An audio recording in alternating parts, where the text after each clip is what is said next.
Вести на Канал 8, добар ден. Предлог за измена на правилникот за комунален ред ќе биде ставен на разгледување пред Општинскиот совет на Кочани. Една од причините за тоа е чувањето од домашни животни во градското подрачје, што се смета за неприфатливо во современи услови на живење.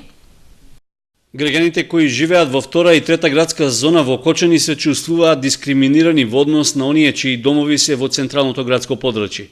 Причината за тоа е што во периферните делови од градот им е овозможено во своите дворови тие да чуваат домашни животни, со што се загадува околината и се шири непријатна миризба. Според правилникот за комунален ред, тоа им е дозволено, па законските одредби до овде се испочитувани. Сепак, членови на Советот на Општината сметаат дека дел од одредбите во споменатиот правилник се застарени и треба да се изменат. Тоа посебно се однесува на чувањето живина и друг вид домашни животни во градското подрачје. Постои еден вид дискриминација, не може не се граѓаните во периферните делови на градот, каде што има убави куќи за живење, луѓето вложиле убави средства, направиле добри куќи и сега се онеможени да живеат во некои нормални услови, бидејќи правилникот за комунален ред дозволува да се во моментот дозволува да се чува стока. Мислам дека постои дискриминација. Не може во централно градско подрачје да со правилникот за комунален ред да не може да се чува стока, а да може да се чува на периферните делови на градот. Правилникот за комунален ред е донесен од страна на Советот на Општината уште во 1998 година и од тогаш во него не се правени никакви измени. Од одделението за комунални дејности се согласни дека дел од одредбите се застарени со оглед што биле актуелни за период од пред 15 години. Според таа одлука за комунален ред од 1998 година е дозволено во втора и трета зона, само во централното градско не е дозволено. Меѓутоа, тоа чување да биде во хигиенски услови, да бидат објектите приклучени на канализација и во тој случај нема проблем. Иницијативата за промена на правилникот ќе се најде како предлог точка за дневниот ред на следната седница на Советот. Според советникот Ѓоргиев, со неа, освен одредбите за чувањето домашни животни во дворовите, ќе се предложат и други измени во нормативите, што се покажале како неопходна потреба. Проблеми на магистралниот пат Кочани-Делчево и регионалниот Кочани-Пониква поради врнежите што го зафатија источниот регион. Дождот предизвика појава на нови одрони од карпи и земја. Обилните дождови донесоа проблеми на магистралните и регионални патишта. Екипи на Македонија пат секција Кочани во текот на денот ги чистеа одроните од карпи на патот А3 кај Стибања и браната Калиманци на потегот од 260 до 268 километар. Најкритично беше од местото викано Рибарник до Обозна. Интервенција имаше и на регионалниот пат Р1 304 превалец Виница Берово. Таму имаше поголеми одрони помеѓу 14 и 16 километар. Одрони од земја пак имаше на регионалниот Р1 309, односно патот од Кочани до Пониква, и тоа повторно на проблематичната локација од така наречената Лешка кривина до така наречената Шумска кукичка. Од Кочанската секција на Македонија пат информираат дека по нивната интервенција сообраќајот по сите регионални патни правци, како и магистралата М5, се одвива непречено по двете коловозни ленти. Така и на точката кај така наречените бугарски бараки, каде била поставена предупредувачка вертикална сигнализација во предпладневните часови, откако било попречено нормалното одвивање на сообраќајот по едната коловозна лента. Од Македонија пат апелираат на внимателно возење, прилагодена брзина на движење и почитување на поставената сообраќајна сигнализација. Центарот за социјални работи стартува нова активност. Ќе ги информира жителите на планинските места за нивните права и можности што произлегуваат од мерките за социјална заштита, како и за активностите што се превземаат. Вработени од Центарот за социјални работи тргнуваат во посета на руралните населени места, каде досега не биле или пак ги посетувале само во изолирани случаи. Бидејќи информациите за тамошните жители се тешко достапни, особено за оние кои се лишени од средствата за информирање, како интернет и телевизија, Центарот се одлучил на непосредна комуникација со нив заради запознавање со нивните права и можности.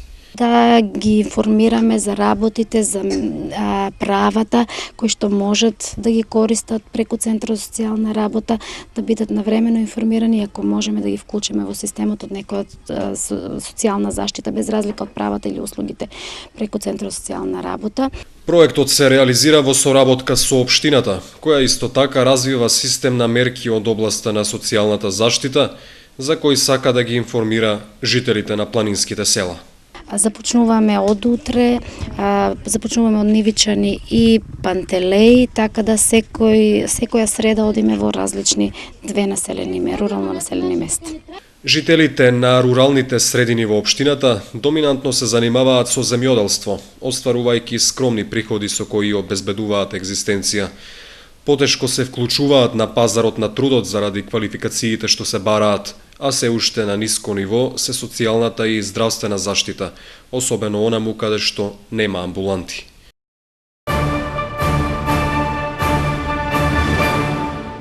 Се комплетира сообраќајната инфраструктура во зоната лесна индустрија. Во подготвителна фаза за изградба е една улица, а на друга треба да се постави атмосферска канализација, пошто истата ќе биде асфалтирана. Општината инвестираше во подготовките за изградба на улицата 560, што се спојува со една од главните сообраќајници во зоната лесна индустрија.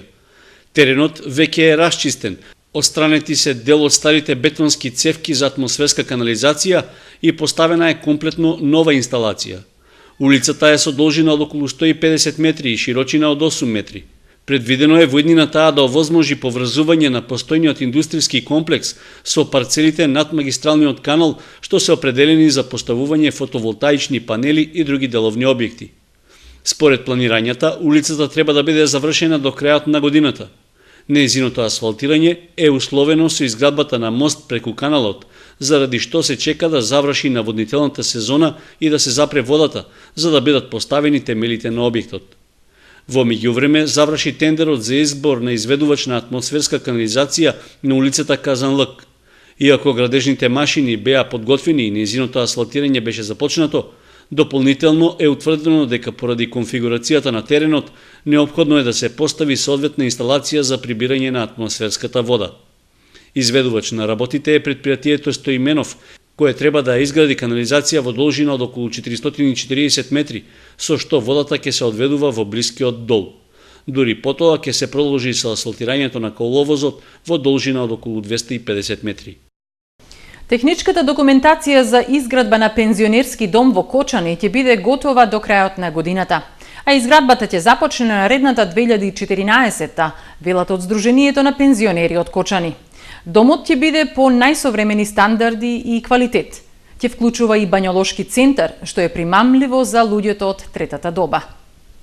Несомнено најголема активност откако постои Кочанското здружение е изградбата на регионален пензионерски дом, што ќе ги обслужува не само Кочанското, туку и здруженијата од Каменица, Делчево, Берово, Пехчево и Виница. Секое здружение ќе си има своји простори, во зависност од големината. Според идејниот проект се предвидува да има околу 170 кревети, распоредени во едно и двокреветни соби. Пензионерите ќе ги имаат сите обезбедени услови, хигиено-здравствени, исхрана, културно-забавен живот, рекреации и екскурзии и се друго што им е потребно на луѓето од третата доба од животот.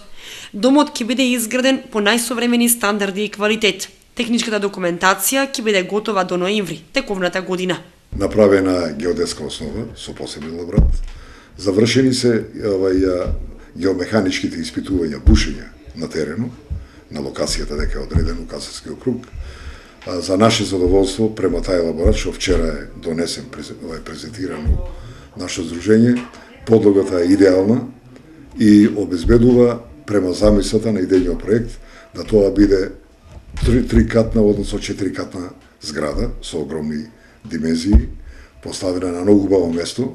Во домот е планирано да има топла вода, која што ќе биде повеќе наменска. Ќе служи за загревање, а ќе има и мал бањолошки центар, што е примамливо за секој пензионер. Здруженијето заедно со локалната самоуправа треба да го обезбеди локалитетот, уредување на инфраструктурата, како и обезбедување на средствата што се потребни. Идејниот проект е презентиран на проектантот и до крајот на годината ќе биде готова техничката документација, што ќе треба да биде презентирана пред владата на Република Македонија.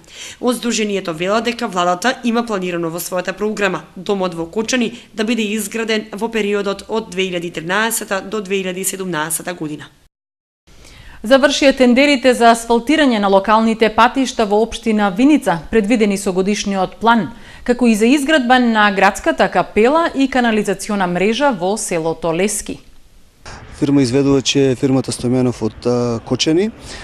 Очекуваме наредните 10 дена да отпочнеме со асфалтирање на оно што ни е предвидено според програмата за 2013 година.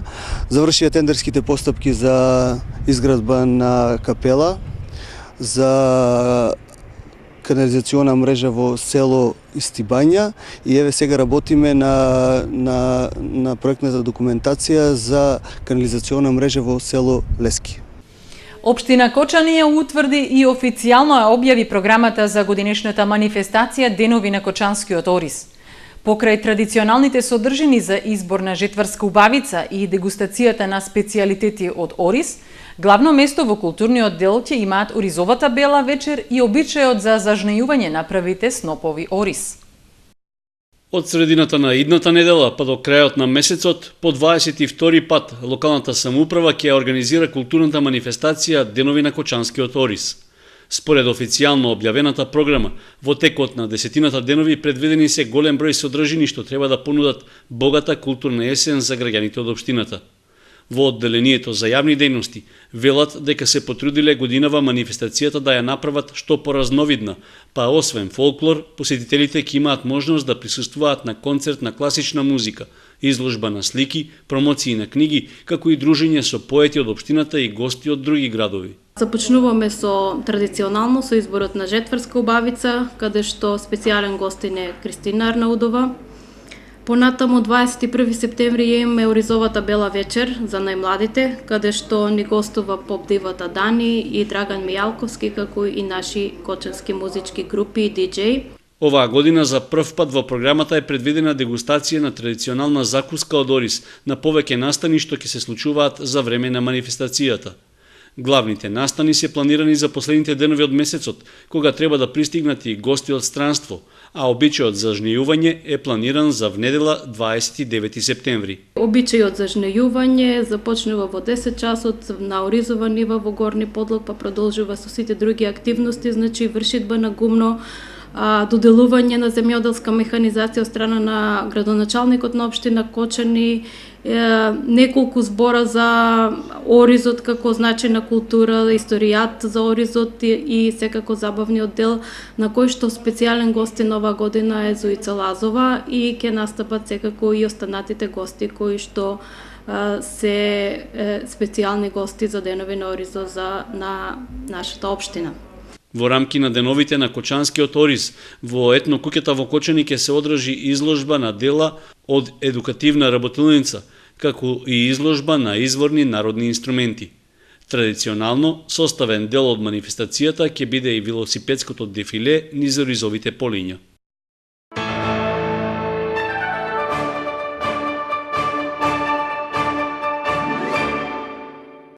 Православната црква го слави одсекувањето на главата на Свети Јован Крстител. Голем црковно-народен собир се одржа во црквата Свети Јован Опсечен во Горни Подлог. Толку народ собран на едно место одамна се нема видено во Горни Подлог, коментираа жителите на синокешниот црковно-народен собир во црквата Свети Јован Опсечен на чествување на истоимениот празник. Патронот на црквата го славеа верници од повеќе градови од државата. Се одржа света литургија. Нашата македонска православна црква го празнува празникот одсекување на главата на Свети Јован Крстител и самиот манастир го носи тоа име. Како што знаат и вие и другите, дека е посветено на денот на одсекување на главата на Свети Јован Крстител, кој е одсекол неговата глава царот Ирод. И јас мислам дека после Свети Пантелеймон овде е навеќе посветено на манастирот Свети Јован Крстител. Патронот на црквата беше одбележан со музика, песни, ора и вкусна манастирска вечера, која беше осветена од свештениците. Годинава со зголемен број казани вечера. Оваа година направивме 7 казани манџа. Го зголемивме бројот за 3 казани. Едниот е по 120 литри, другите се по 80 литри. Колевме 14 курбани. јагненца и еден голем овен. Орис манџа е правено. Манастирот постои долги години, а од неодамна е реновиран. Сите си месеме погача и си раздаваме за здравие, за убаво. Тоа Светиван Крстител. Тај кујната направено, она има дека садовот меме и там е преправено, црквата е избелена, ово е покривто тука е направено, се е убаво направено, фонтана има тука црквичка направено, фонтана се има, се убаво. Јас секоја година си месам по цела фурна леп. Оваа година си месих 21 леп си донесох у домашна фурна, плюс вчера што месих тука што јадоа сите работници. Денот на отсекувањето на главата на Свети Јован Крстител меѓу народот се смета за голем празник, кога не се работи и е строг пост. Според православниот бележник, главата на светецот ја пресекол Ирод Антипа, синот на постариот Ирод, за да удостои на една танчерка по име Салома, која ја побарала главата на Свети Јован.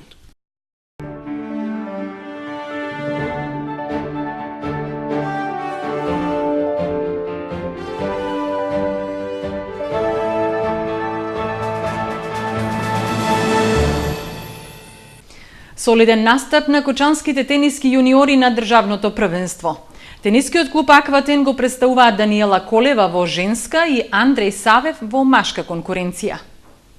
Најдобрата млада кочанска тенисерка Даниела Колева го освои третото место на државното првенство за јуниорки што се одржа во Скопје. Сигурниот тот на Колева во полуфиналето го запре најнадежната млада македонска тенисерка Дарија Кржовска, членка на тенискиот клуб Југ.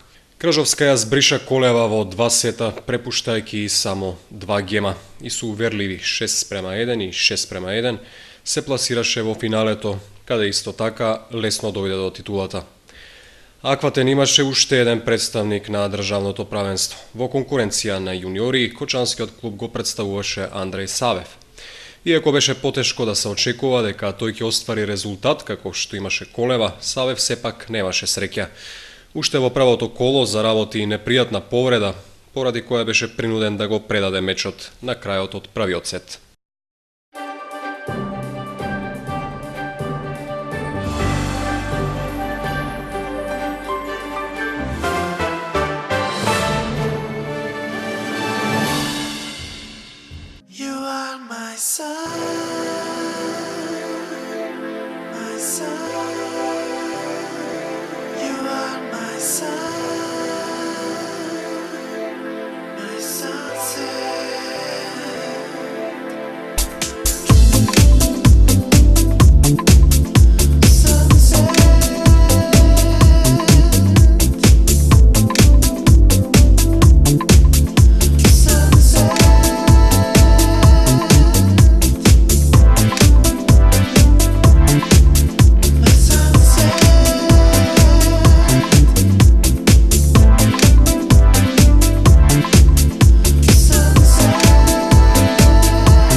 Ова беа вестите на Канал 8. Ви благодариме за вниманието со кое не следевте. Довидување.